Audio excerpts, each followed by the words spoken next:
Fala galera da GP, estamos começando mais um GPcast. Aqui é o Juan e eu tô aqui com o do bem. E hoje nós temos um convidado especial. Ele foi muito requisitado aí pela galera. Então, se você clicou nesse link, você já sabe de quem nós estamos falando.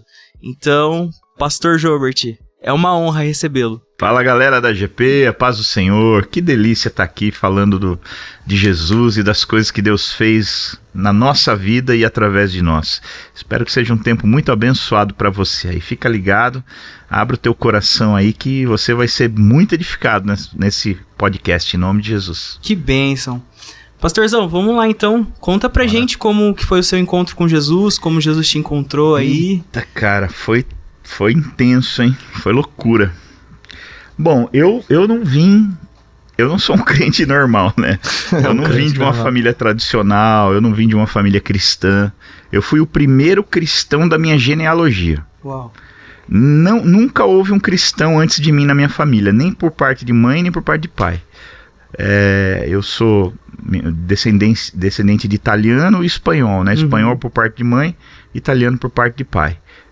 E, cara, eu me converti assim, Jesus me achou num lugar mais inusitado, né? Eu vivi uma experiência de conversão, não foi uma conversão pontual, foi uma conversão processual, foi um processo a minha conversão. Eu me lembro que um dia todo mundo sabe do meu testemunho, eu usava droga, vivia uma vida, eu vim do submundo, não do mundo. Tem um mundo que já é ruim, aí tem uma camada lá embaixo, que foi de lá que eu vim. E eu tive uma experiência com Deus que eu descobri que foi Deus de um tempo depois, né? Eu fazia dias já que eu estava usando droga direto. Eu saí de casa para trabalhar numa segunda-feira, já era quarta-feira, eu não tinha voltado para casa ainda. Nossa. E eu estava numa situação muito complicada. E a gente tinha usado droga naquele dia e estava num lugar lá, bem sujo, bem porco, bem ruim. E eu tava muito louco. E aí uma coisa começou a falar dentro de mim, cara. Eu achei que eu tava ficando louco. E aí uma voz falando comigo ali dentro de mim, não sabia de onde vinha, não sabia. E essa voz, ela falava assim pra mim: o que você tá fazendo com a tua vida? E aí essa voz perguntou assim pra mim, mas dentro de mim, não era no meu ouvido, dentro de mim, vinha de dentro. Nossa. E essa voz perguntou assim pra mim: quem era você há 5 anos atrás? Quem é você hoje? E quem vai ser você daqui 5 anos? Nossa. E eu falei... E aquela voz foi me trazendo consciência da minha degradação. Consciência do meu estado. E aí, cara, eu fiquei... Puxa, quem eu era? Quem eu vou ser? E aí eu tive a experiência mais louca da minha vida. Eu levantei e tinha um espelhinho assim. Esses espelhinhos pequenininhos que tem uma bordinha laranjinha que vem de mercadinho. Que a gente usava pra esticar as carreiras, pra cheirar. Nossa. E aí eu fiquei de frente com aquele espelho e eu, cara, pra ter uma ideia, né, vou confessar meu pecado aqui. Ali. Hoje eu tenho 1,83 m, eu peso 120 quilos. Muito acima do que deveria. Mas, na época eu pesava 60 quilos. Nossa. Imagina um cara do meu tamanho, sim, pesando 60 quilos. Porque eu tenho uma estrutura grande, eu sou um cara grande. Pesava 60 quilos, cara. Eu era só carcaça, só a caveira.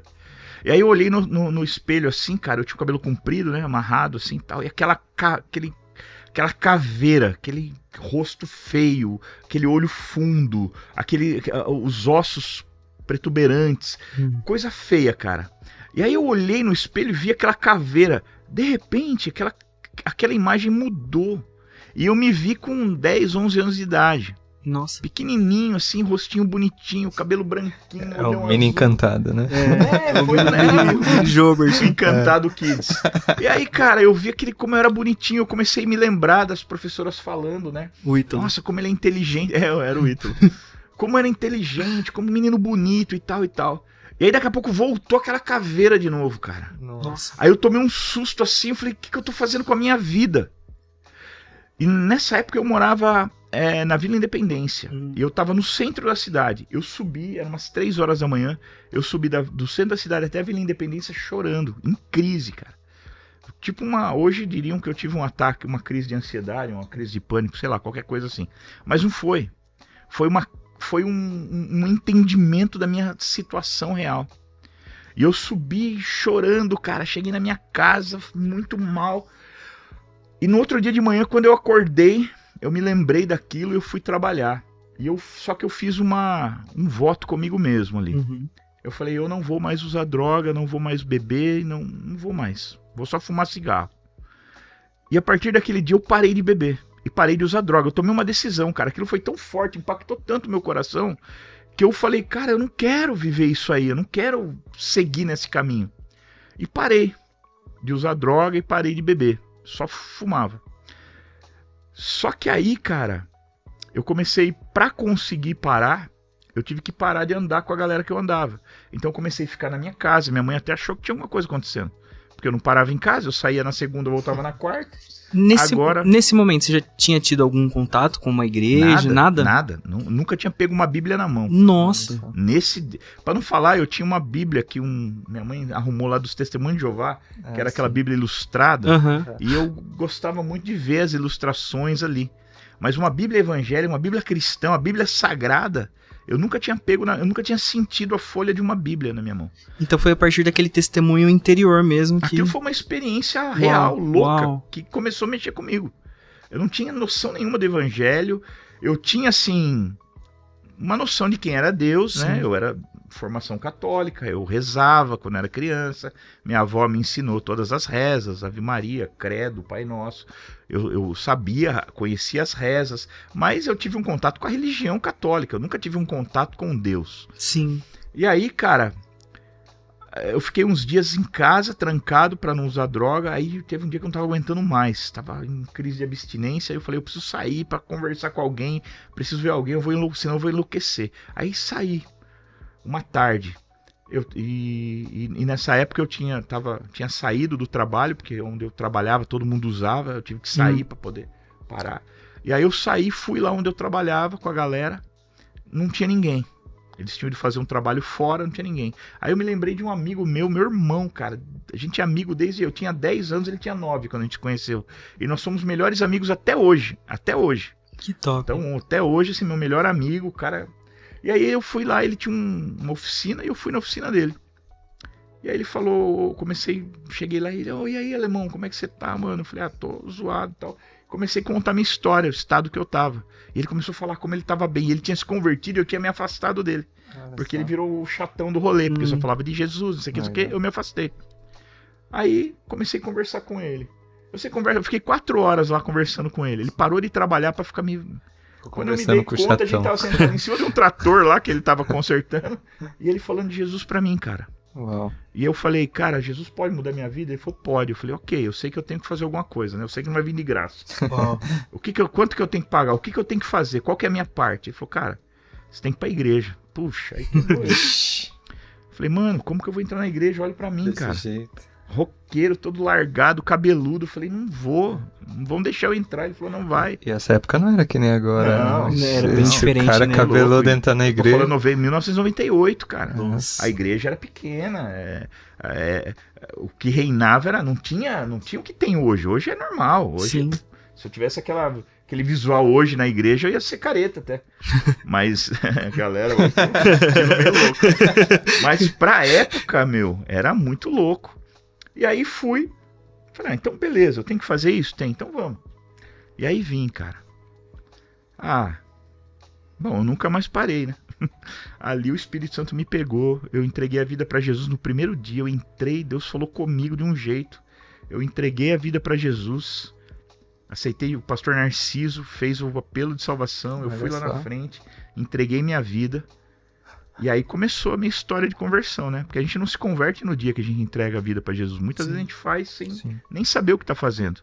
Ali começa dar o start, né? Eu digo que aceitar a Jesus é apertar o play.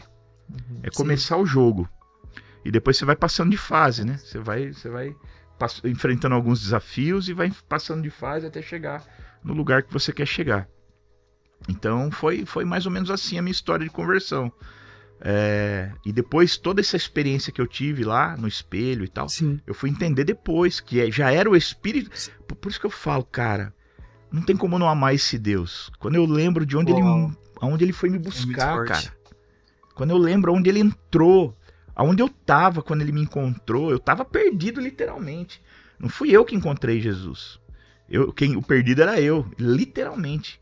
E quando eu olho no lugar que o Espírito Santo foi, cara, o lugar onde eu tava, e ele chegou lá, ele entrou naquele lugar, ele me viu ali, ele teve misericórdia da minha vida, ele me tocou, eu tive uma experiência com Deus no lugar mais inusitado, mais inóspito que poderia ter. Não tinha ambiente para ele ali.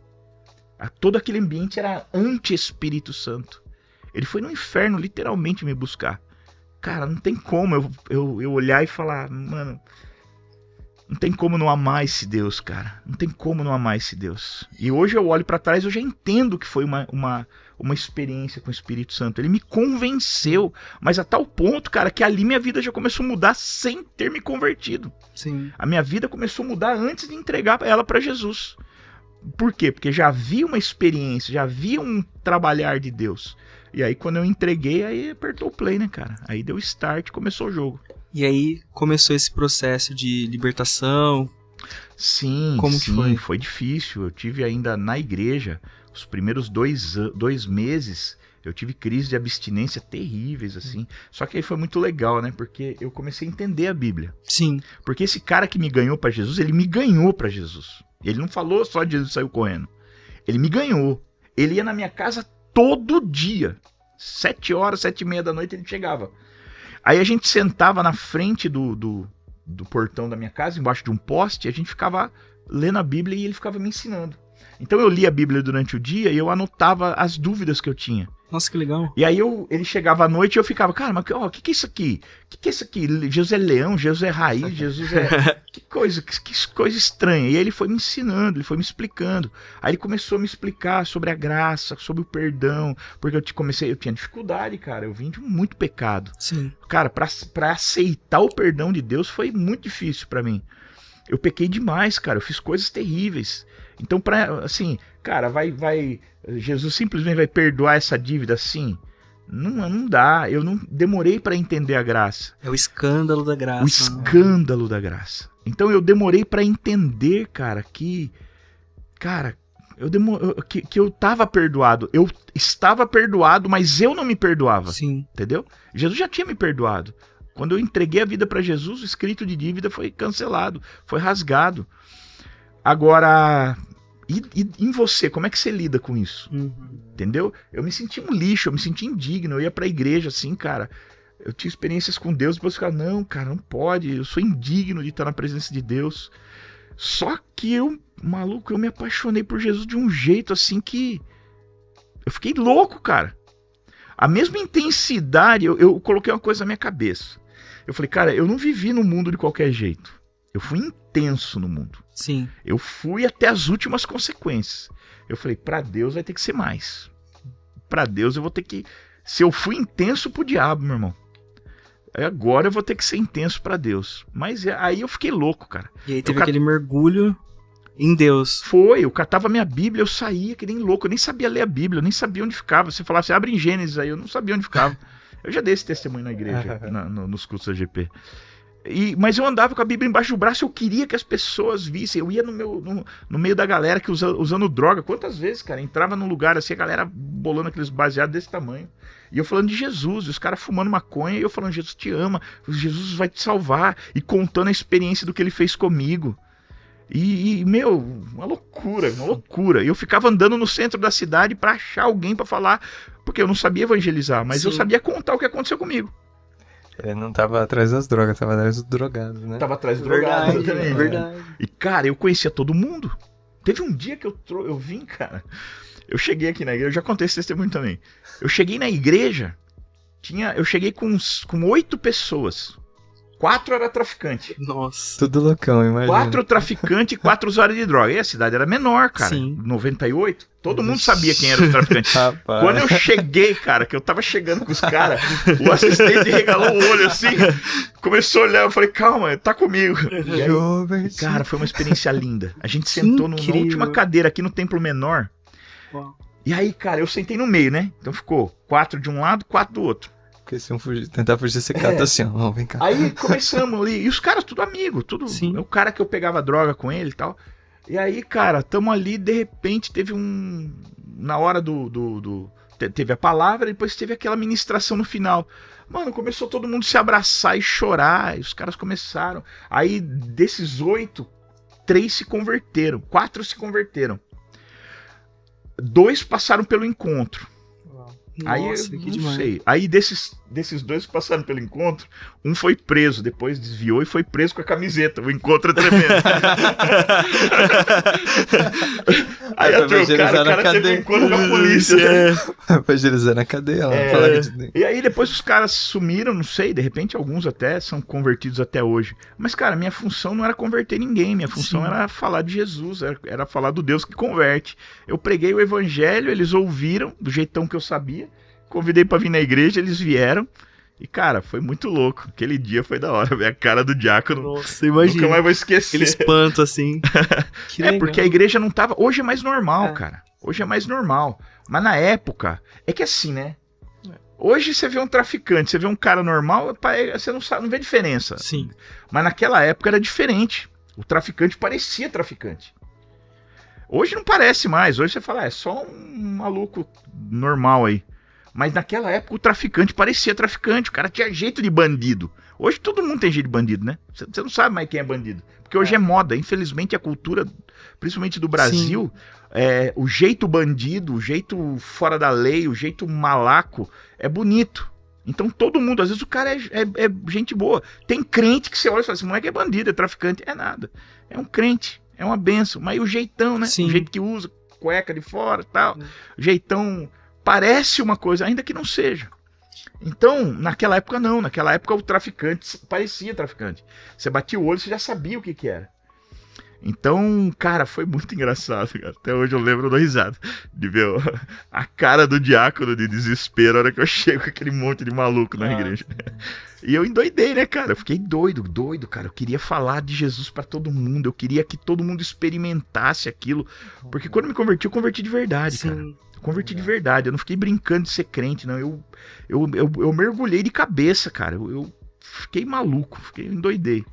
E essa foi é demais. uma essência, né, da Cristo Salva, né? A tia Noeli falando, a testemunha é isso, cara. Cristo Salva, essa é a essência da Cristo Salva. A Cristo Salva saiu assim. Sou maluco. E tudo pastor, ó. O pastor Gilbert então, aí, ó. E é interessante, né? Porque você se tornou uma testemunha. Sim. Daquilo que você viu, ouviu e daquilo que Deus fez através da sua vida. Então quem te conhecia poderia olhar pra você e ver a mudança. Falei, nossa, o Gilbert realmente teve um encontro com Deus e se ele tá assim hoje, não poderia ser outra pessoa senão o próprio Deus fazendo algo na vida dele. Sim. Um cara como eu não tinha conserto. É o tal do pau que nasce torto, né? O pau que nasce torto morre torto, Mas se cair na mão do carpinteiro de Nazaré... Esse é muito bom. Aí ele endireita. Então, assim, é um tipo de coisa que você fala, cara, não tinha como. Eu me lembro quando eu cheguei na igreja a primeira vez, né? Foi muito louco, cara.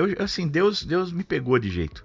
Eu desci do carro, primeira vez que eu vim, desci do carro no estacionamento do meu amigo, ele passou a me pegar.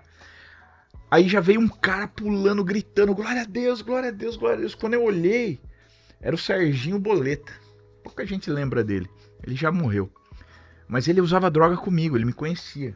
Aí ele veio me abraçar chorando assim. Eu falei, cara, que doido. O que esses caras estão fumando aqui? E ele falou pra mim assim, cara, faz 2 meses que o Espírito Santo me acorda toda madrugada pra orar por você. Nossa. Olha só. E eu não tava entendendo nada, cara. Eu só orava. Faz 2 meses que eu tô acordando de madrugada, cara. Todo dia eu tô dormindo, o Espírito Santo me acorda e vem você no meu coração. E eu vou lá orar por você. Eu entendi assim, acho que o Espírito Santo quer que eu ore por ele.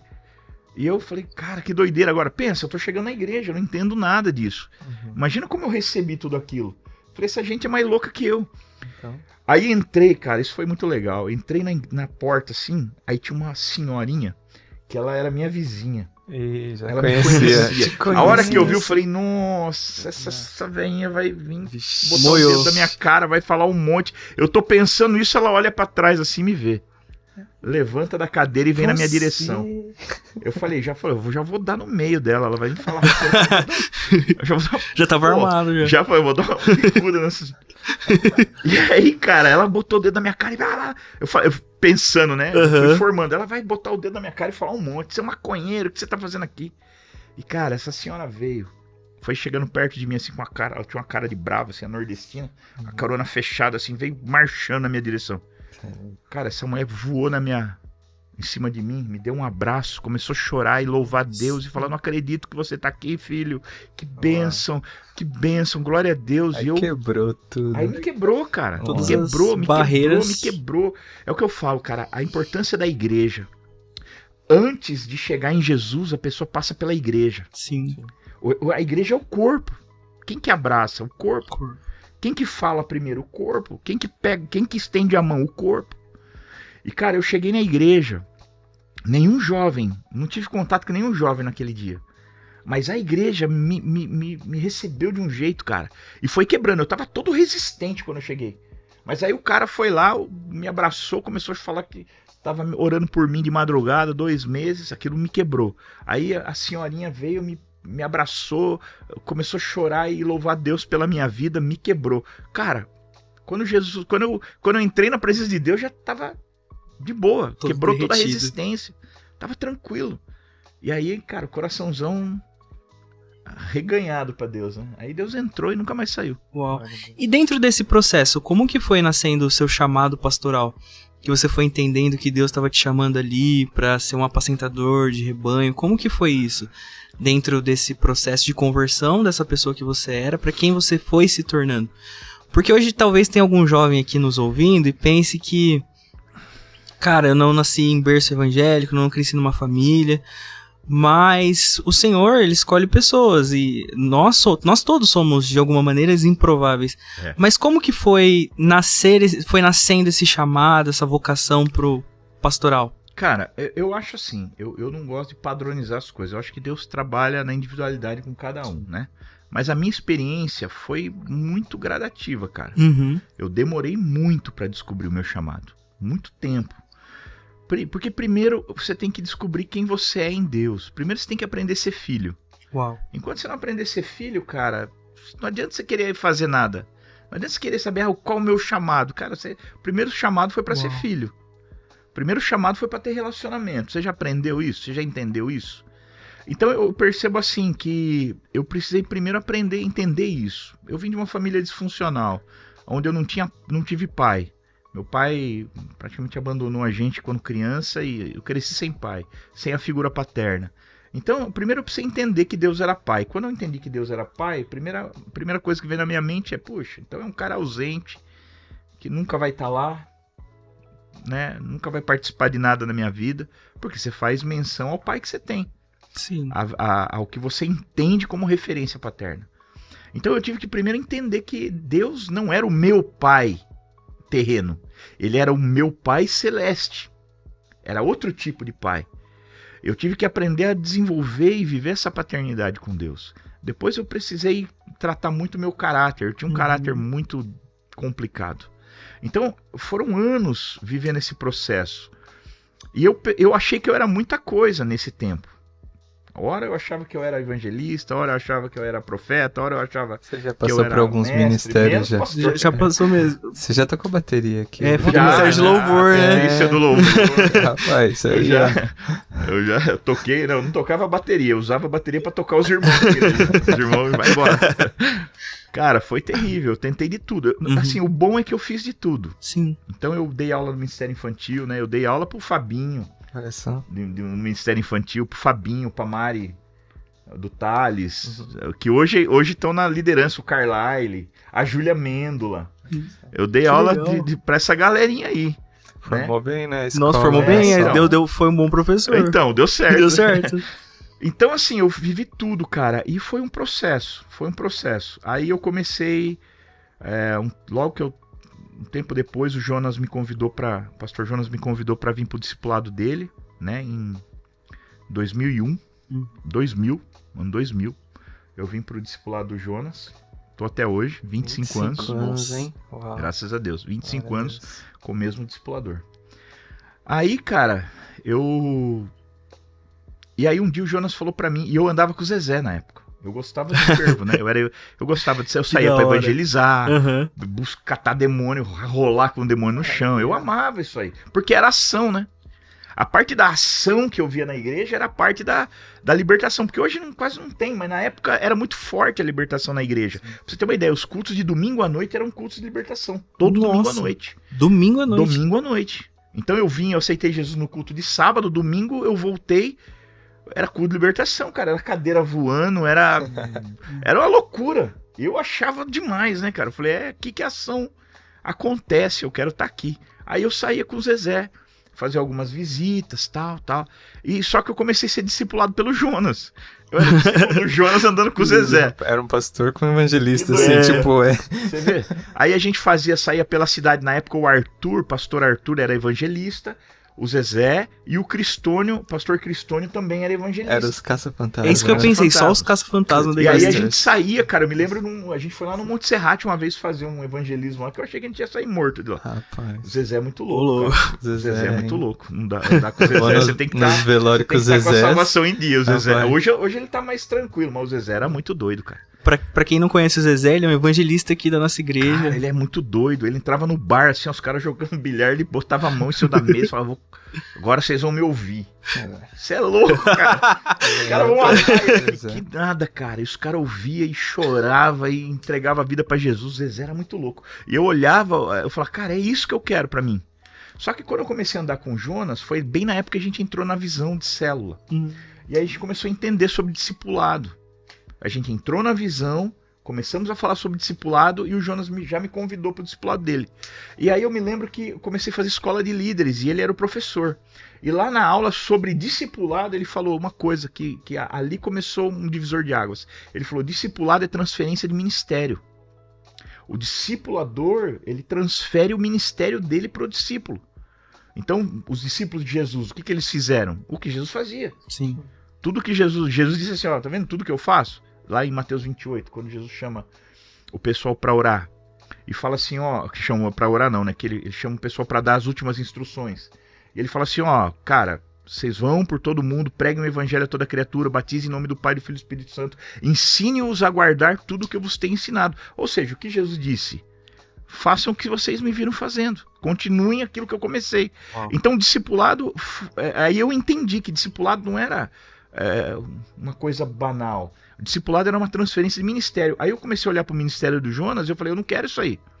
O Jonas era mestre.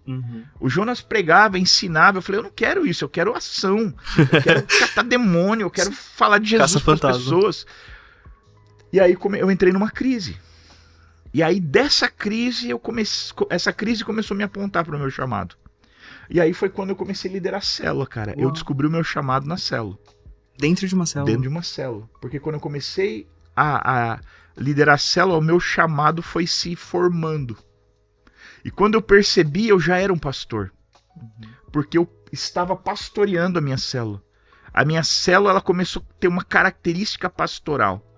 Então as pessoas me procuravam para aconselhamento. E quando eu aconselhava, cara, Deus falava comigo. Você se encontrava ali. Eu me encontrava. Então eu costumo dizer, né? Como saber o teu chamado? Eu descobri uma forma bem legal que serviu para mim. Olha a dica aí. Por exemplo, são 5 ministérios. Sim. Né? Aí você fala, o que eu sou? Eu sou mestre, eu sou evangelista, eu sou pastor, eu sou profeta, eu sou apóstolo. O que eu sou? É simples, cara. O que você faz que você percebe que Deus coopera com você? Né? Então eu pregava o evangelho, mas eu dava um passo. Quando eu agia como evangelista, eu dava um passo e eu andava um passo. Quando eu ensinava, quando eu começava a ensinar, eu entrava ali no mestre, eu dava um passo e eu andava um passo. Profeta dava umas arriscadas ali, mas quando eu dava um passo, eu andava um passo. Mas quando eu pastoreava, eu dava um passo e eu andava 1 quilômetro. Uau. Porque o Espírito Santo, Deus me impulsionava, Deus cooperava comigo enquanto eu fazia o que era próprio de um pastor. Enquanto eu cuidava de vidas, eu liderava, Deus foi comigo. Por exemplo, a GP. Quando eu comecei a liderar a GP, cara, a gente saiu de um patamar em pouco tempo, a gente a gente ficou gigante em pouco tempo. Por quê? Porque quando eu liderava, a liderança é uma atribuição pastoral. Sim. É uma prerrogativa pastoral. E quando eu liderava, Deus cooperava comigo. Então, Deus me mostrava a habilidade das pessoas. Quando eu estava em aconselhamento, às vezes a pessoa estava trazendo questões difíceis ali, Sim. que eu não tinha capacidade em mim para responder aquelas questões. Mas o Espírito Santo falava comigo, me dava revelação. E aí o Espírito Santo falava, faz assim, ó, é aqui, o problema tá aqui, entra por esse caminho, confronta aqui e tal. E eu fazia e dava certo, cara. E eu consegui ser um pastor. Quando eu vi, antes de ter um título de pastor, Sim. eu já tinha ovelhas. Quando eu tinha a supervisão, tribo de Gad, né? Eu e a Thaís, nós tínhamos mais de 400 pessoas sob nosso cuidado. Com a Subindo Como Águias, que era a supervisão da Thaís, e a tribo de Gad, que era a minha supervisão. Cara, nós tínhamos famílias debaixo da gente. E a gente que pastoreava. Então, não foi assim, você é pastor, agora vou lá pastorear. Não. Sim. Eu comecei, o pastoreio foi acontecendo. Em escalas pequenas, pastoreando dentro da célula, pastoreando um e outro. Fui enfrentando situações, fui errando, fui acertando, fui aprendendo, né? E tô aprendendo até hoje. Hoje eu sou um pastor ungido, reconhecido ministerialmente, mas ainda tô aprendendo. Hoje já tenho uma experiência muito maior do que quando eu comecei, mas ainda o processo de aprendizado não acabou. Então, não foi assim uma revelação, deu um estalo na minha cabeça e veio um anjo e falou... Não, cara, foi uma coisa, foi acontecendo. Foi natural e gradual, né? Sabe quando eu descobri que meu chamado era pastoral? Quando eu era um pastor. Quando eu me tornei um pastor. Eu percebi que eu já estava pastoreando, eu já tinha um rebanho, eu já estava pastoreando. Falei, cara, eu acho que eu sou pastor. Aí, ó, eu estou fazendo a função de um pastor. E aí ali nasceu o meu chamado, né?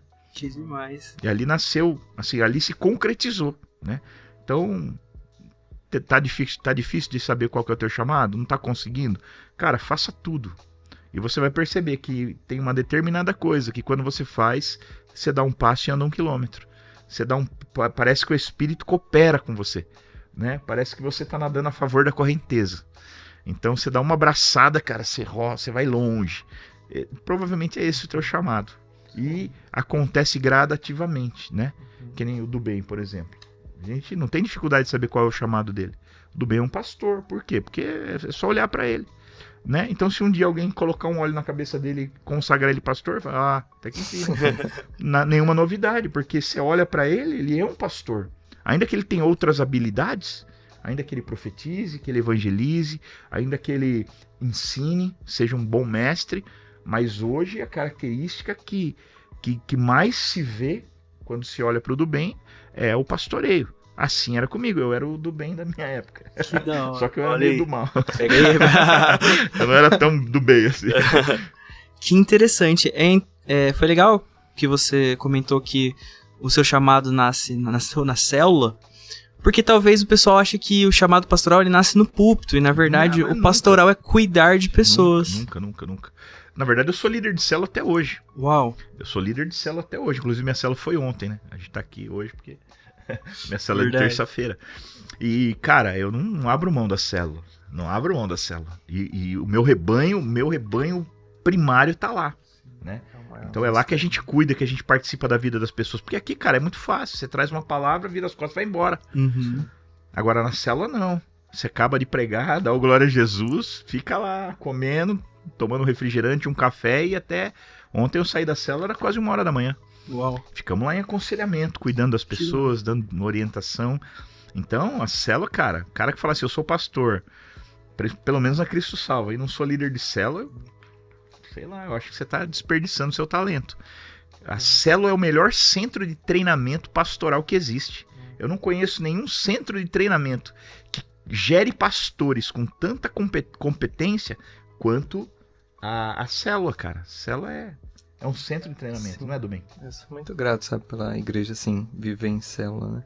Se não maravilhoso. Fosse... Nossa, sou muito grato porque Salva ter isso, de verdade, Sim, cara. Células.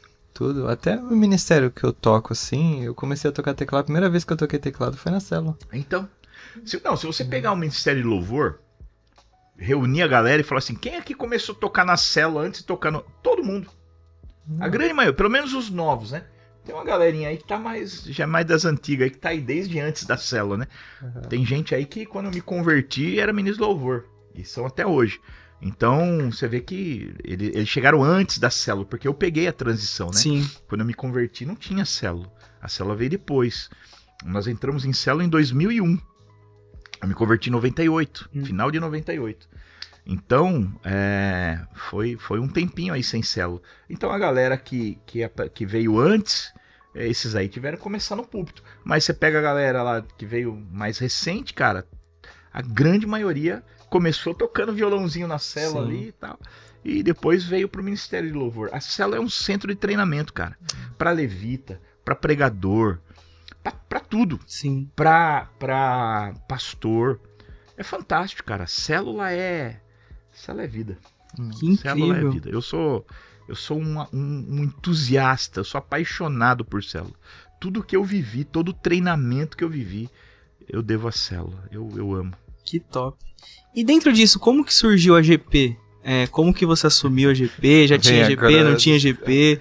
Como que você se tornou esse pastor de jovens? Cara, a GP foi pra mim, né, inicialmente eu entendi como um acidente de percurso, digamos assim. Porque não estava nos meus planos, né? Eu cuidava de famílias, né? A gente tinha acabado de fundar a igreja lá em Louveira, a gente começou, eu tinha uma supervisão grande, até isso também. E tinha um irmão que ele abriu uma lojinha de celular lá em Louveira. E ele começou a falar de Jesus. E ele ficava, pastor, tem 2 vidas lá, a gente tem que fazer uma célula lá e tal. Era peruano, né? O paraguaio. É o paraguaio, isso. Aí ele falou assim, pastor, temos que fazer uma célula. Lá, Louveira. Aí eu falei, então tá bom, Peralta, vai, reúne o pessoal lá que nós vamos fazer uma célula. Vai, vamos fazer uma e vamos ver como é que é. Aí chegamos na lojinha dele, fizemos a célula. Primeira célula, tinha eu e a Thaís, ele e a esposa, e mais 4 pessoas. E aí começamos a célula lá. Aí acabou a célula, pessoal, semana que vem vai ter de novo? Aí eu falei, tá, semana que vem a gente faz de novo. Aí voltamos lá, nós estávamos em 6 pessoas. Voltamos, 6 ou 8. Voltamos lá, tinha 15. Aquelas pessoas que foram da primeira vez chamaram a família e outras pessoas. E aí todo mundo, vai ter de novo. Tá, vai ter de novo, vamos fazer a terceira. Chegamos na terceira, tinha mais de 20 pessoas. Uau. Eu falei, cara, agora vamos ter que fazer. Aí deixamos a supervisão com os líderes e fomos começamos a trabalhar em Louveira. E aí, 2 anos depois, já tínhamos passado todo mundo pelo encontro, casado todo mundo, batizado todo mundo.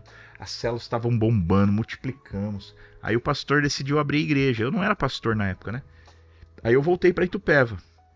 Então a vida inteira cuidando de famílias. E aí um dia, cara, eu tava trabalhando, eu tinha uma agência de publicidade na época. Aí o pastor me ligou e falou assim, filhão, que hora que você fecha aí a agência? 6 horas. Ele falou, passa aqui em casa, preciso falar um negocinho com você. Um negocinho. Eu falei, nossa, passar em casa, cara. O que eu aprontei? Ele pode dormir tranquilo. Eu já pensei, cara, o que eu fiz agora? Mandou passar em casa. Nossa. Beleza, né, cara? Aí fui, passei na casa dele. Aí ele me chamou lá no escritório, senta aí e tal. Ele falou, filhão, te chamei aqui por 2 razões. Primeiro porque precisamos de você em tempo integral. Uau. Quero te convidar para vir para tempo integral. Aí eu falei, puxa vida. Tem que largar. Já foi soco na boca do estômago, porque eu tinha uma empresa, né? Como é que eu vou vir para tempo integral com uma empresa? Mas beleza. Eu já queria isso, eu já desejava isso, né? Eu já tava me preparando para isso. Mas a hora que acontece, você toma aquele susto, né? O Ítalo era pequeno. O Ítalo tinha uns... Isso foi em 2013. Ele tinha 10 anos. Ele é de 2003, 10 anos. Então, o Ítalo era pequeno e tal. E aí beleza. Eu falei, tá bom.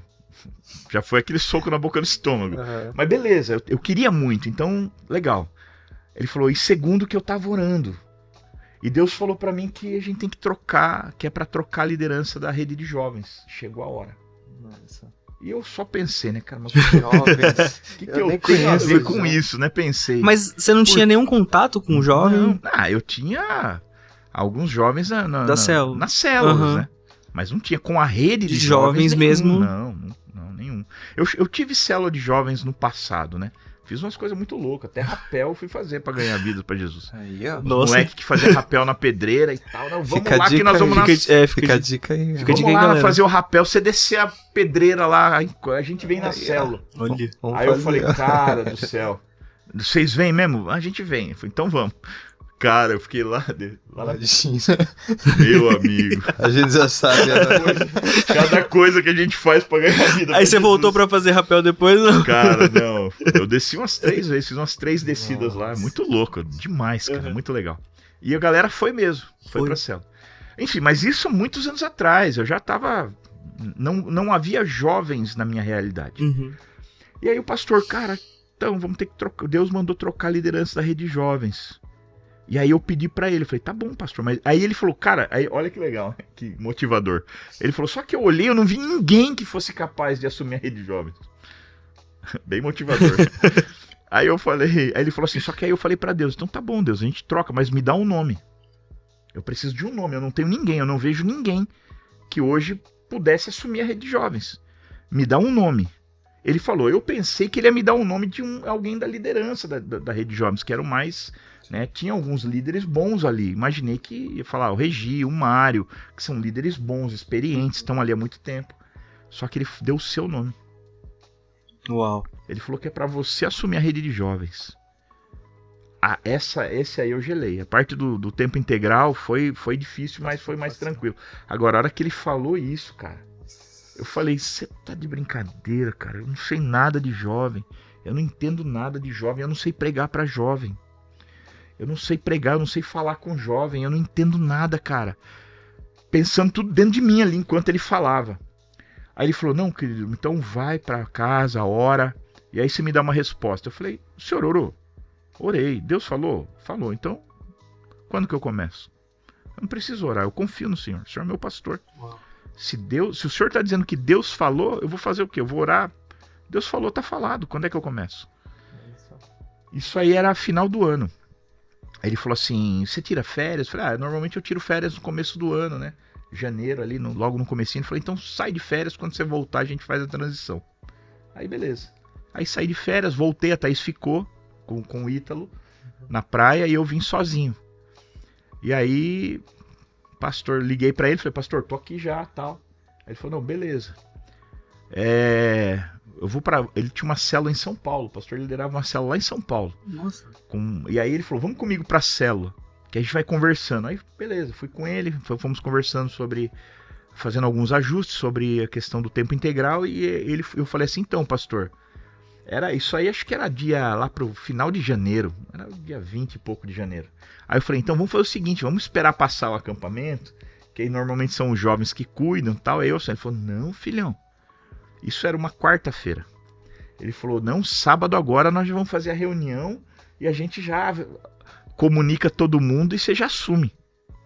Tipo, cara, eu tava sozinho, a Thaís não tava aqui, cara. E eu falei, nossa, mas assim, pastor, tão de repente. Ele falou, não, vai fazer, vamos fazer logo. Rapaz, o do bem tava nesse culto. Aí aquele culto fúnebre, cara. Foi. Pastor falando, não, nós vamos trocar. Aí teve o louvor, aquele louvor desanimado, porque todo mundo já sabia, né? Já tinha a fofoca, já tinha rolado, ninguém me conhecia, cara. Assim, quem que é essa pessoa? Igreja, né? Eu Sim. não conhecia. Presbítero Jobert, na época eu era presbítero, todo mundo me conhecia assim, mas ninguém tinha contato comigo. Aí o pastor foi bem legal, assim, ele falou assim, então, você vai, só que é o seguinte, você não leva ninguém e não muda nada. Aí eu falei, pastor, como é que eu vou assumir uma rede de jovens que tá ruim, que não tá bem, por isso que vai trocar a liderança, você não mexe no negócio que tá bem. Só que tô indo pra lá, só que eu não posso levar ninguém, porque eu tinha uma equipe boa. Sim. Eu venho com a minha equipe aqui, gente... Não, você não leva ninguém, usa quem tá lá. Eu falei, mas quem tá lá que quebrou, né? Não, beleza, usa quem tá lá e não muda nada. Até pelo Toninho também, né? Por respeito a ele, tudo que ele fez e tal. Eu falei, puxa vida, tá bom, vamos tentar, ué. E aí fomos para aquele culto fúnebre, né, Dom? Aquele louvor desanimado e o povo tudo triste. Aí o pastor começou a falar que tinha dado o tempo do Toninho e tal.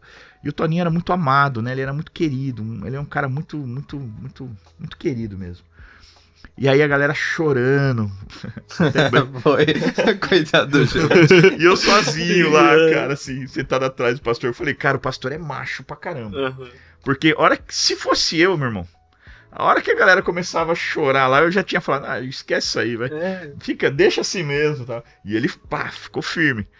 E aí, falou, né, tal. E aí a galera chorando, e eu olhava pra mim assim, chorando. E, enfim, aí deu o microfone pro Toninho.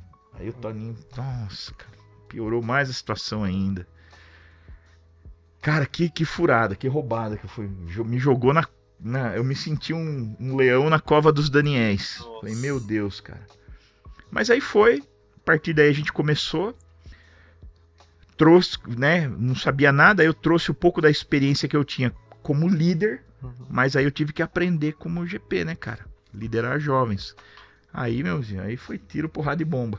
Nossa. E deu certo, graças a Deus, ficamos na dependência do Espírito Santo, a gente foi buscando pão diário ali, né, todo dia, Deus, o que eu faço, e agora, qual que é o próximo passo, o que tem que fazer, e Deus foi dando as direções, dando as estratégias, os jovens, a maioria, eles ficaram com a gente. Sim.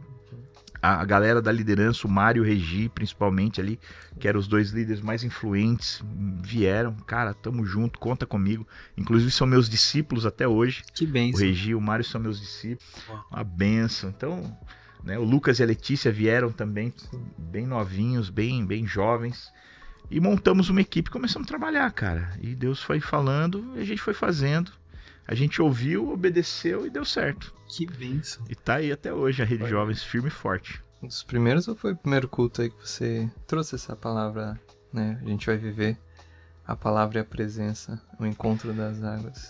Cara, não, já tava um tempo, foi acho que mais 1 mês e meio, 2 meses depois que eu assumi. Que aí foi legal, cara, essa... Foi essa mensagem que sim que me marcou, porque eu tava na rede, mas eu era bem assim... Da palavra e presença, né? Então, cara, essa palavra presença foi uma experiência legal que eu tive. Eu tava lá desesperado, lavando o quintal de casa com a VAP lá, e chorando, e falando, Deus, eu não vou conseguir, como é que eu vou fazer, Deus? E aí eu falei a maior bobagem pra Deus, cara. E aí naquilo ali, naquela bobagem que eu falei, nasceu essa revelação da palavra e presença. Eu falei pra Deus assim, Deus, como é que eu vou fazer pra atrair o jovem pra igreja? Eu vou fazer eventos, fazer um monte de coisa, o que a gente faz? É desleal. Porque o mundo apela. Sim. No mundo, aí o jovem fala assim, o mundo oferece droga, sexo, balada, a liberdade total, sem regras. E nós, o que nós temos? Nós temos tua palavra e tua presença. O que mais? Cara, só que a hora que eu falei isso, eu já falei, nossa. Deus vai falar aquilo. Falei, a minha graça te bate. Agora eu vou tomar. Vou tomar. Aí o Espírito Santo falou pra mim assim, filho, a questão não é quem tem mais. A questão é que o mundo sabe usar o que tem e você não sabe. Ele falou, só a minha palavra é muito mais do que tudo que o mundo oferece. Uau. Só a minha presença é muito mais do que tudo que o mundo oferece. E você tem as duas. Você tem a minha palavra e tem a minha presença. O problema é que vocês não sabem usar. Nem a minha palavra, nem a minha presença. O dia que você aprender a usar a minha palavra e a minha presença, o mundo não vai ter a menor chance.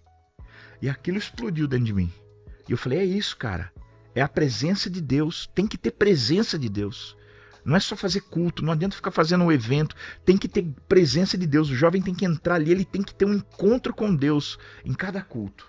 E tem que ter palavra, mas não é palavra, porque qualquer coisa é palavra. Se eu pegar qualquer versículo bíblico, eu posso dizer, estou pregando a palavra. Se eu chegar lá e falar assim, tá escrito, Jesus chorou, e ficar falando, Jesus chorou, é a palavra. Está escrito na Bíblia, então é a palavra. Mas nós entendemos que existe uma palavra para aquele momento. O que Deus quer pregar sábado, agora? O que Deus quer falar nesse culto? E aí que eu entendi isso, eu falei, cara, eu preciso entender, eu preciso trazer eu preciso usar, viver essa palavra, mas não só abrir a Bíblia e pregar algo aleatório, mas que é uma verdade, que não tem problema nenhum nisso, mas eu tenho que pregar o que Deus quer, eu tenho que falar o que Ele quer falar agora, sábado agora, o que Deus quer falar. Qual é a palavra? Nesse tempo, o que Deus quer falar? para esse momento, o que Deus quer falar.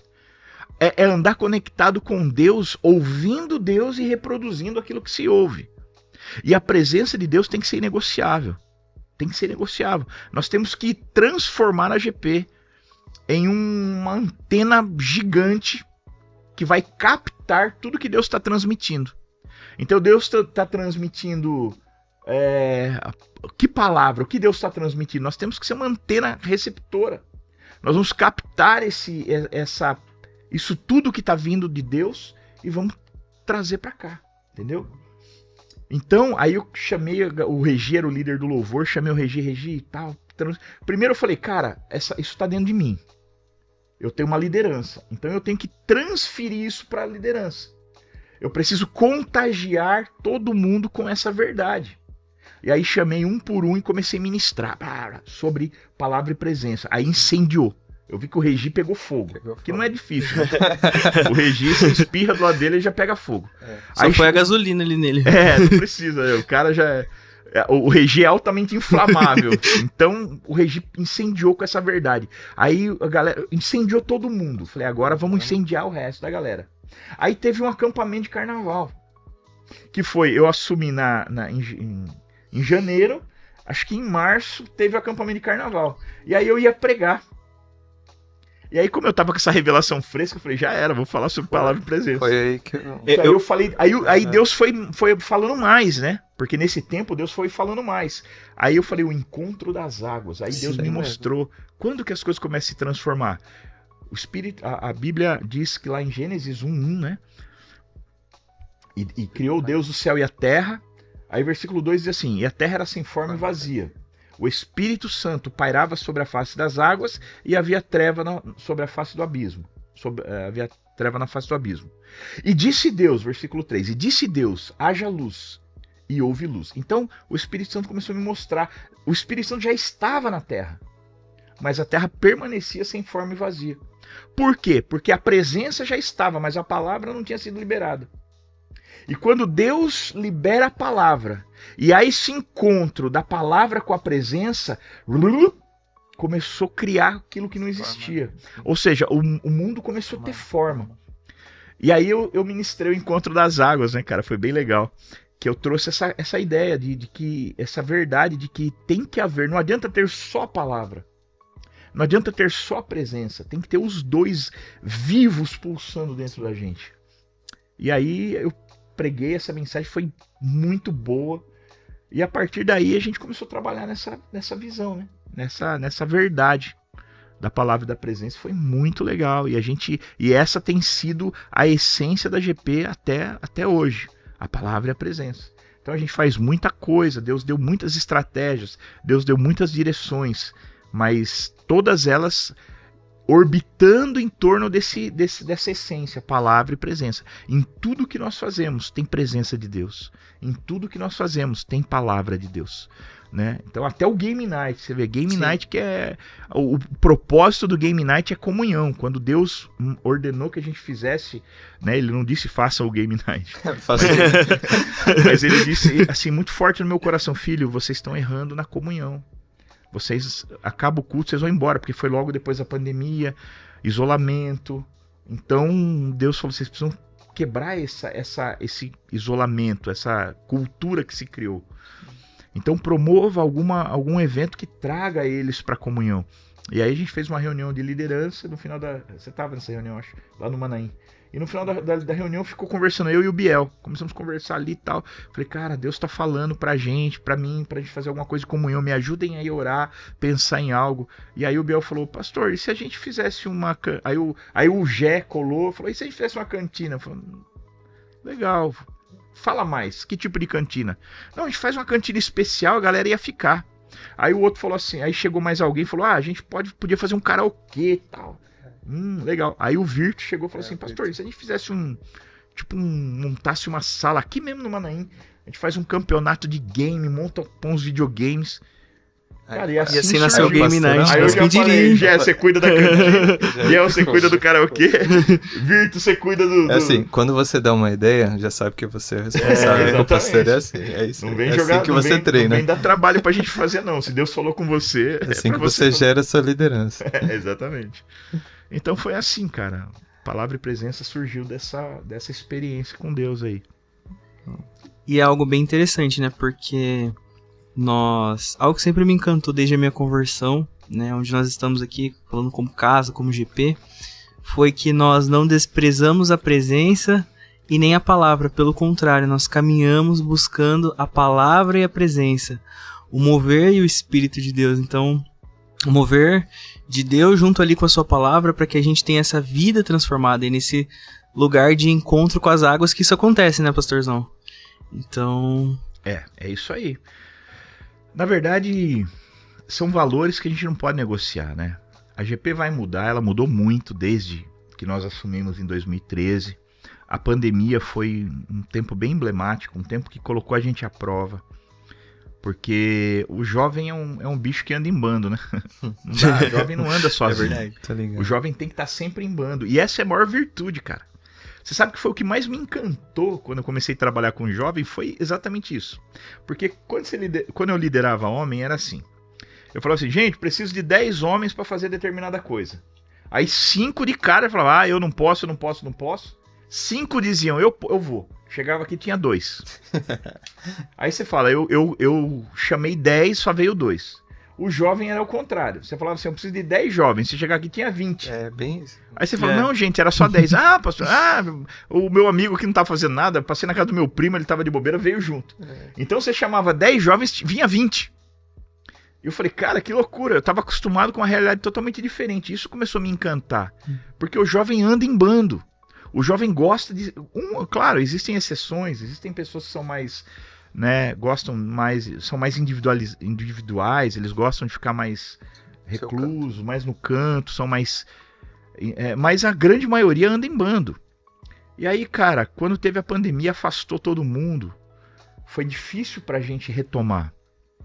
E a pandemia mudou muita coisa. A gente teve que se reinventar durante a pandemia e depois da pandemia. Porque a pandemia mudou o mundo. A pandemia mudou o mundo, não mudou a igreja. A pandemia mudou as pessoas. As pessoas ficaram diferentes depois da pandemia. Sim. Então, quando entrou na pandemia era um mundo, quando saiu era outro. Bem diferente. Muitas pessoas saíram com problemas sérios, emocionais, lidaram mal, perderam pessoas queridas. Sim. Foi muito difícil, medo pairava, as pessoas tinham medo de se abraçar, medo de ficar no mesmo ambiente. Então foi um tempo muito difícil. E quando nós saímos da pandemia, nós tivemos que reaprender agora a trabalhar com esse público que saiu da pandemia, que era diferente do povo Sim. quando entrou. E aí a gente foi, cara. Então a igreja mudou muito, a GP mudou muito, mas a essência não perdeu. A essência é a mesma. A essência é a mesma. Né? Você vê o sábado, o culto, o GP Fire lá, o esquenta pro acampamento. Sim. Cara do céu, que demais, bicho. Foi muito legal, foi muito forte, muito presença de Deus. Eu tô tendo muita dificuldade agora, a idade tá chegando. Eu tô tendo muita dificuldade de ficar em 2 cultos. Então eu falei pra Thaís, vou fazer o seguinte, eu venho no culto da 7 e você vem no culto da GP, a gente reveza. E aí só que eu assisti de casa o culto. Né, o Ítalo ia fazer uma inserção lá e eu fiquei de casa assistindo. Cara, foi demais. Então eu vi todos os que vieram, que ministraram. Cara, quanta verdade de Deus, quanta vida de Deus pulsando. Cada um que subia. E é legal, cara, não subiu ninguém da liderança. Nenhum dos que subiram são, né, entre aspas, da liderança. São líderes, mas não são da liderança. Foi só a galera... só a galera que tem vida de Deus ali. Sim. Né? E foi muito legal, acho que depois a Mônica subiu, quem que subiu? Alguém da liderança subiu no final, né? Fabinho, foi o Fabinho. Foi. Mas a galera que ministrou não era da liderança. Aí você vê o nível, cara, como o negócio já se espalhou, né? Então a gente não precisa da liderança ministrando. Cara, a gente pega um jovem lá do meio e fala, sobe lá, e o cara tem vida de Deus, cara. Né? O cara tem vida de Deus. Tem sido maravilhoso. Então você vê hoje uma marca. Eu me lembro que recentemente a galera de Mococa fretou eles pegaram uma van e vieram uma galera pra cá. Não sei se você lembra esse dia. Eu até apresentei eles no culto. Preciosos, cara. Inclusive, galera de Mococa aí, se estiver ouvindo, um beijo no coração. Vocês são muito preciosos, muito amados.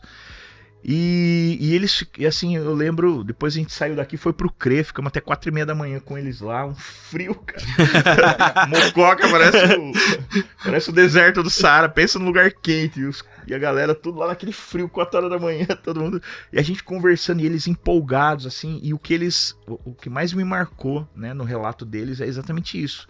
Eles falaram, cara, uma presença de Deus, uma unção de Deus, um poder de Deus, né? Eu tinha pregado, ninguém falou da palavra, mas o poder de Deus, poder de Deus. Então, assim, eles ficaram impactados com o poder de Deus, né? Eles vieram de fora, e é legal, cara, porque uma coisa é a gente que tá aqui acostumado, sim, outra coisa é alguém que vem, que tem um contato pela primeira vez com isso, e eles ficaram impactados com a presença de Deus no culto, e era só um culto, né, entre aspas, normal, não era um culto especial, não era um acampamento, era um culto.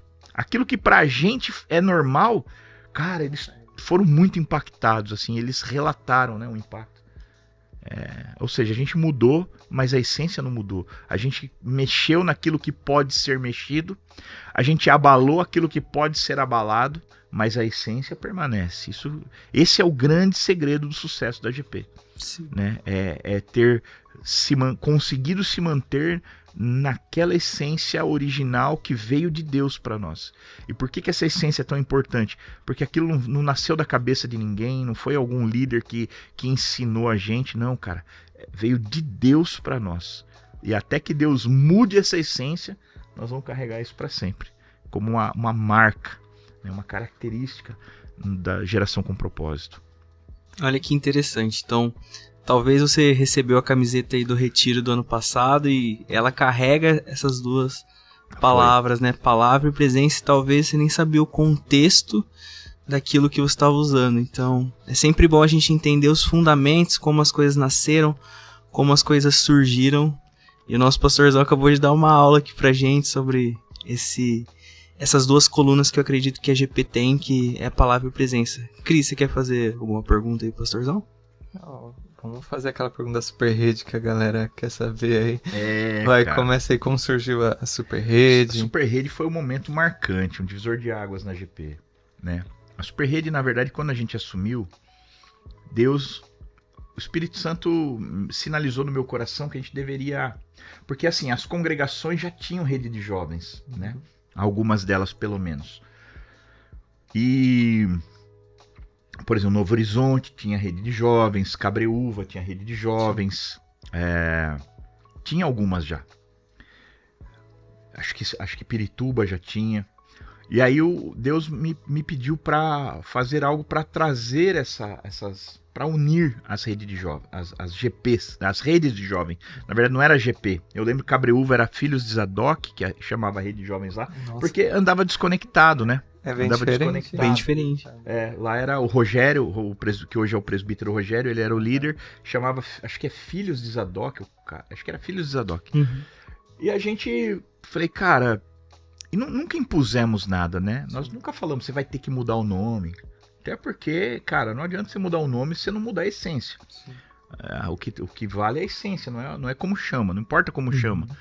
Às vezes tem nome diferente, mas está fazendo a mesma coisa, então não precisa mudar. Sim. Mas Deus me pediu para trazê-los para perto, cuidar deles. E aí fizemos a primeira Super Rede, chamamos todo mundo, eles vieram, né? Na primeira Super Rede nós quase enchemos o Templo Menor.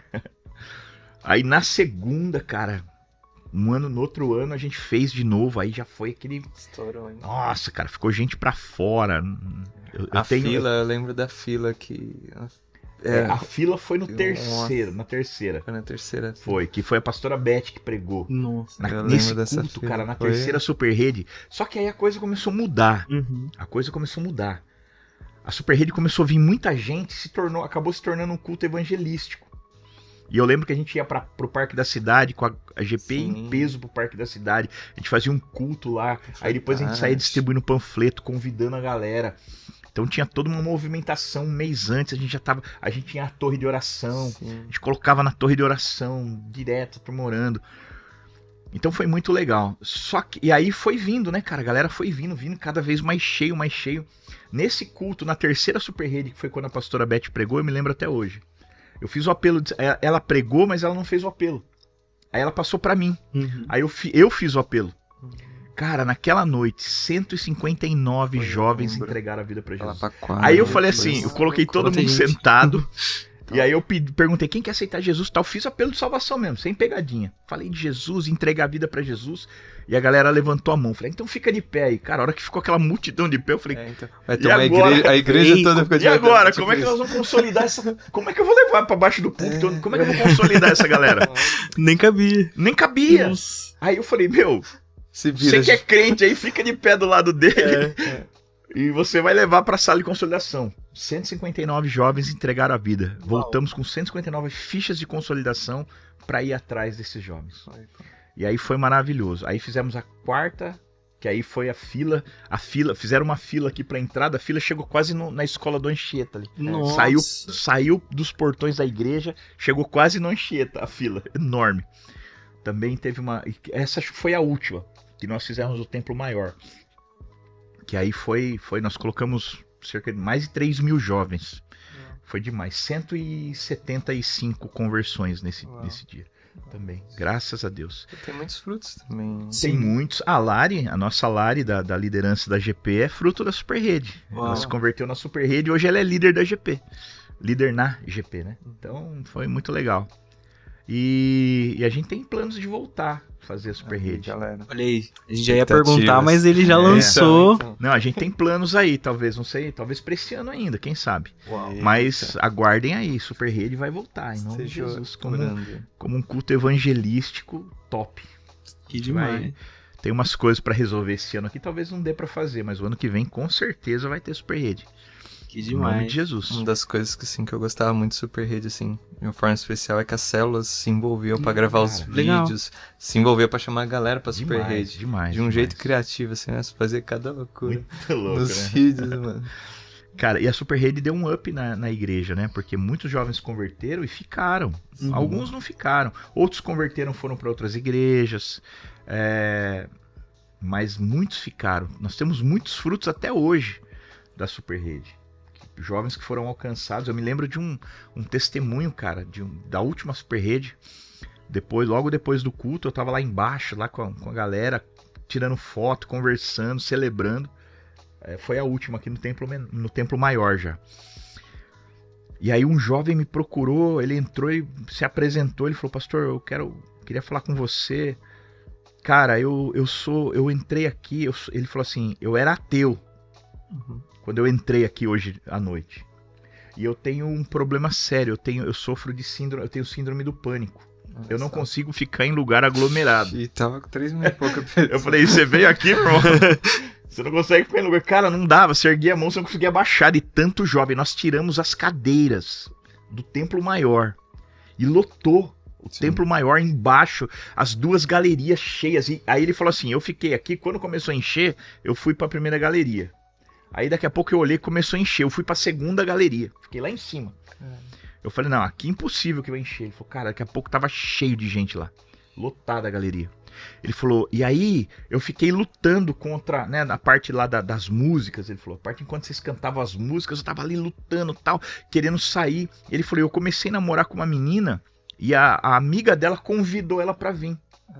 E aí ele veio, ela me chamou, eu vim também. Eu e minha namorada fomos convidados por essa menina, mas ela não falou o que era. Ela falou que era um evento na igreja, mas não falou que era... Cara, eu não poderia... Que ia ter tudo isso de gente. Eu não poderia estar aqui, no meio dessa multidão toda. Ele falou, e aí você subiu para pregar. Eu me lembro até hoje, a palavra que eu ministrei. O tema da mensagem era, quem é Jesus? E a ideia era apresentar Jesus de uma forma simples e clara e prática para as pessoas. Ele falou, e eu tava assim, cara, meu coração disparou. Quando eu tava começando a ter a crise de pânico, aí eu comecei a prestar atenção no que você falava para ver se eu, né, conseguia me controlar. E à medida que você ia pregando, que eu ia ouvindo aquilo que estava sendo falado, eu fui me acalmando. Uau. Ele falou, de repente eu tava normal, cercado de pessoas, gente me empurrando, e eu normal. Uau. Ele falou, cara, você sabe quanto tempo fazia que eu não ficava num lugar cheio de gente e consegui ficar? Ele falou, acho que eu tinha 12 anos quando eu consegui ficar. Olha só. Ele falou, eu sofro isso há muitos anos. E esse Jesus aí que você falou me curou. Olha. Ele falou, eu entrei ateu desse lugar, mas eu quero sair daqui um cristão, o que eu tenho que fazer? Aí eu falei, meu irmão, bota essa mão no coração, vamos fazer a oração de entrega. E aí, cara, ele aceitou Jesus ali, fez a oração de entrega. Ele não foi, não, minto, ele foi no apelo de salvação, ele levantou e foi. Tal. E aí eu orei com ele de novo ali e tal. E foi demais, cara, foi muito legal. Muitos frutos. O tempo foi marcante, cara. Super Rede foi um evento que marcou demais a igreja. Demais. Que demais. Eu fiquei com uma curiosidade, o momento do abraço também, dos visitantes, já tinha? Como que foi? Cara, eu não sei como surgiu isso, o Juan, mas eu lembro. Não tinha. Eu não sei, cara, eu nunca vi isso em lugar nenhum. Não sei, cara, um dia eu fiz isso no culto, do nada, assim, eu falei, quem tá aqui pela primeira vez? Dá um oi aí. Aí a galera, é desse momento que você tá falando? Isso, desse momento. Aí eu falei, dá um oi aí, tá? Ah, fica de pé aí, deixa eu te conhecer. Aí quando as pessoas levantaram, a galera começou, aí os jovens começaram e aplaudir e tal. Foi natural, né? O pessoal foi lá abraçando a galera. Eu fiz Nossa, que demais. Aí eu falei, nossa, aí eu comecei a ministrar, né? Hoje a gente faz já tá programado, mas na época foi tudo muito natural. Foi espontâneo. Primeiro eu falei, uau, e aí, em algum lugar vocês já entraram e foram recebidos com tanta alegria e tal. Eu falei, jovens, vamos fazer mais. Vamos lá, dar um abraço nessa galera aí e tal. E aí a galera foi saindo do lugar e dando um abraço e tal. E aí, beleza. Aí no outro culto eu não fiz nada. Aí um jovem veio me procurar e falar, pastor, pô, foi legal aquilo que você fez lá, por que você não faz de novo? Aí eu falei, vou pensar, né? Vou orar sobre isso. E aí, cara, um jovem me procurou que tava no primeiro que foi abraçado. Ele falou, nossa, pastor, eu fui no culto e tal, e aquele momento marcou minha vida. Cara, não para de fazer isso não, porque isso é demais, ele falou, do nada assim. E aí o Espírito Santo por dentro já sinalizou, falei, glória a Deus, então vamos fazer. E realmente é uma forma de... as pessoas são muito invisíveis hoje. Sim. Elas entram e saem de lugares e não são percebidas, não são notadas. E não dá, cara, para alguém chegar na nossa casa, na nossa igreja, que nós dizemos que amamos essas pessoas e não percebermos elas, não notarmos elas. É inconcebível isso. E aí a gente adotou essa prática, mas começou assim, tudo muito natural. Foi muito legal, cara. Que demais. Vou ter um testemunho disso. Eu fiquei bem constrangido. Me senti muito amado nesse dia. Você viveu isso? Eu vivi isso. Que da hora. Quando você tava falando no começo, que a senhora veio e te abraçou, eu falei, nossa, será que foi daí? Mas foi algo bem espontâneo mesmo. Não, cara, não. Nossa, que demais. Não, e começou depois, né? Uns 1 ano ou 2 anos depois que a gente começou o GP. O que aconteceu? Não, acho que não. 1 ano, não sei, uns meses, 1 ano. Não sei. Não me lembro exatamente, mas começou bem depois. Mas foi bem natural, cara. Foi bem espontâneo. Que demais. Foi bem de Deus mesmo. Bom, a gente já tá caminhando pro final.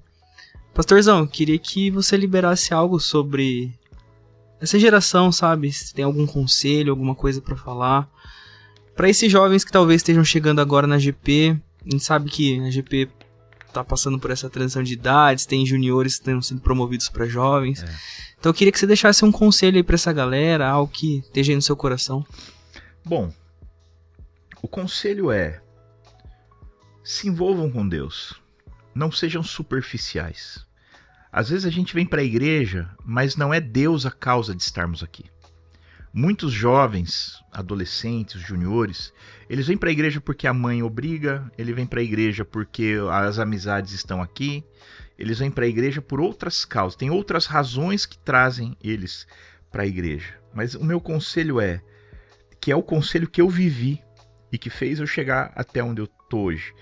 Né? Não só ser um pastor, mas ser um marido, ser um pai, ter uma família abençoada, ser um homem abençoado. Ame Jesus de todo o teu coração.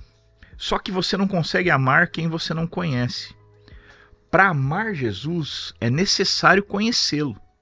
E é impossível, né? Eu até ouvi uma frase que eu quero deixar essa frase para vocês. É impossível conhecer a Deus e não amá-lo. é impossível amá-lo e não segui-lo. Impossível. E é impossível seguir Jesus e não servi-lo. Então é uma construção. Primeiro você conhece. E a consequência de conhecer é que você começa a amar. Aí depois que você ama, a consequência de amar é que você quer seguir. O que é seguir? Seguir é entender como é que funciona, o que ele espera de você. E você começa a querer seguir os passos de Jesus. E é impossível você começar a seguir Jesus, chegar nesse ponto onde você já o conheceu, já o amou, já segue ele e não querer servi-lo. E muitas vezes as pessoas elas pulam esse processo. Elas chegam na igreja e vamos servir a Deus, vou entrar em ministério e tal. Tá tudo bem, não tá errado. Mas servir a Deus sem conhecê-lo, sem amá-lo e sem segui-lo, não é o ideal. Então meu conselho para você é: conheça Jesus. Depois que conhecer, você vai amá-lo com certeza. Aí siga Jesus. E depois de segui-lo, sirva a Jesus com tudo que você é, com tudo que você tem. Lembre-se que tem uma narrativa aí fora que fala exatamente o contrário do que Jesus fala. Existem vozes pregando o contrário do que Jesus prega. Decida ouvir Jesus e confiar em Jesus. E avalie. Olhe para aqueles que servem a Deus, que amam a Deus. Veja como é a vida deles. E olhem para os que não amam e não servem. E veja como é a vida deles. Então, esse é o conselho principal. Se você fizer isso, certamente você será um homem, uma mulher de sucesso. Você terá uma vida abençoada. Você será feliz, porque você vai viver Cristo. Uma coisa é acreditar em Deus. A Bíblia diz que até o diabo acredita. Agora, outra coisa é servir a Deus. O diabo não serve. Então, ame, conheça, siga e sirva. Esse é o meu conselho. Esse é o conselho que eu dou para o meu filho. Quando a gente senta na mesa para conversar. É o conselho que eu dou para o meu filho. E eu quero deixar esse conselho para todos vocês. Conheçam Jesus.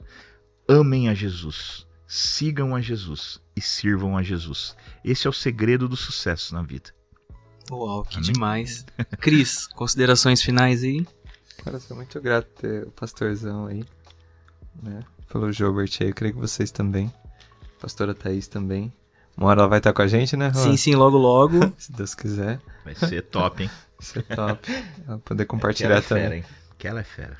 Essa eu assino embaixo. E é isso aí, eu agradeço por estar aqui também, conversando com vocês aí. Junto com o pastor aí, Juan. Amém. É bênção, viu? Até uma próxima aí. Bom, gente, é isso. Aqui nós encerramos. Eu queria te agradecer, a te incentivar, pegar esse link, mandar aí no grupo da sua célula. Talvez aquela pessoa que se converteu recentemente, ela precisa aprender a consumir as coisas de Jesus. Então essa é a deixa. Tá aí um baita testemunho, uma baita oportunidade de nós edificarmos o corpo de Cristo. Então a gente se vê aí na próxima, GP. Muito obrigado e Deus abençoe. Até a próxima. Valeu, até mais. Falou. Falou.